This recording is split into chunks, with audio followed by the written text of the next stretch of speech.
Ehi ragazzi, ma come gioca Novak Djokovic?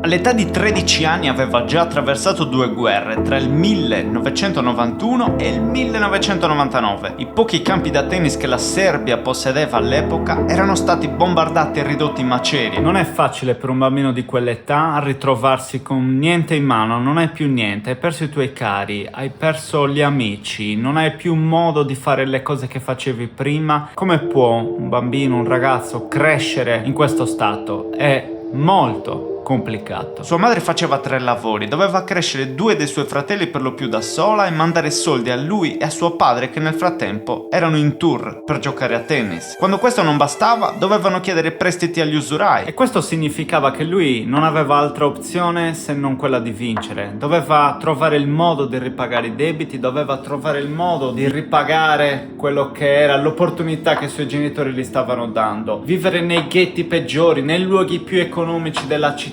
giocare con un pubblico sempre ostile. Ci rendiamo conto di quanto effettivamente possa temprare il tuo carattere vivere, giocare costantemente in una situazione di questo tipo. Questo lo ha trasformato nel guerriero definitivo che è. Nel 2011 accade qualcosa di magico, improvvisamente la sua carriera spicca il volo. Una delle stagioni più impressionanti nella storia di questo sport. Vince 10 titoli, di cui 3 Grandi Slam e 5 Masters 1000, con una striscia di 43 vittorie di fila e un record di 70 vittorie a 6 sconfitte, circa il 92%. E poi ha avuto una stagione ancora migliore nel 2015, forse la migliore nella storia del tennis moderno. Dal 2011 Djokovic ha vinto 21 slam, si è trascorso 373 settimane al numero 1 del mondo e non è ancora finita. E allora questo è il primo video della serie Cosa rende grande questo giocatore. Partiremo dai Big Four. Oggi siamo qui con Novak Djokovic, ma poi ci sarà Roger Federer, Rafa Nadal e Andy Murray. Dimmi qui sotto nei commenti chi vuoi analizzare, chi vuoi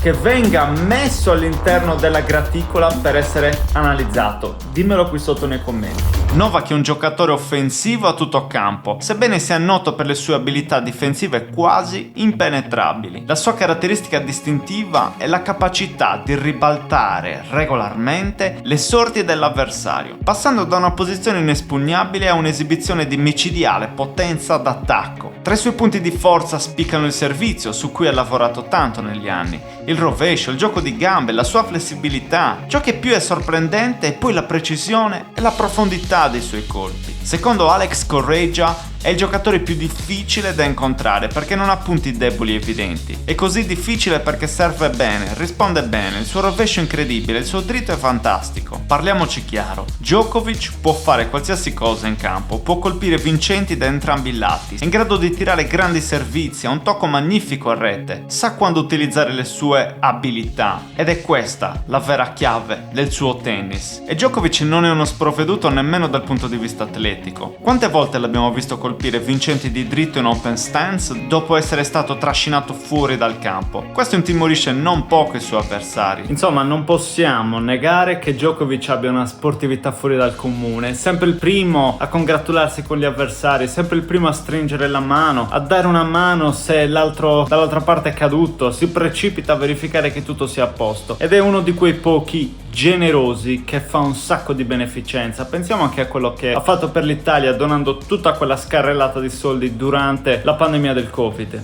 Chi glielo fa fare? Perché dopo tutto? Che lui abbia 10.000, 15.000, 30.000 persone nello stadio contro non importa, perché lui è in grado di ribaltare quella partita, lui è in grado di vincerla, è in grado di dominare i suoi lupi, come li chiama, è in grado di capire, di meditare su quello che è la sua migliore soluzione per quello specifico momento. Pensiamo alla partita con Sinner a Wimbledon. Sotto di 2 set dice: vado in bagno, mi sono guardato allo specchio e ho capito che cosa dovevo fare. Bene, questo è una forza mentale enorme ed essendo il campo da tennis una scacchiera dove non ci sono solo 2 sportivi che giocano in maniera diciamo atletica e fisica, ma c'è anche la mente di mezzo. E allora se tu capisci come sbloccare la mente, come prendere l'avversario da questo punto di vista, è fatta. La potete pensare come volete, chi sia il GOAT, se sia Roger, Rafa, Novak, non lo so. Al di là di questo, lui è un giocatore che ha una forma fisica eccezionale, ha una forza mentale eccezionale, ha uno stato di grazia incredibile nel suo gioco e nella sua capacità, e la lista dei suoi successi continua a crescere ogni anno, mese dopo mese. Qualunque torneo faccia ha le carte per poterlo vincere, per poterlo portare a casa, e tutti ci ricordiamo la partita con Federer, di quei match point annullati. E questo non è fare il tifo per lui, perché sinceramente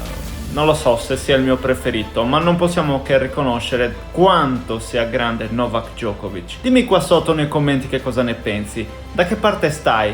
È lui il più grande? O tra i più grandi? Sarei d'accordo con me, spero.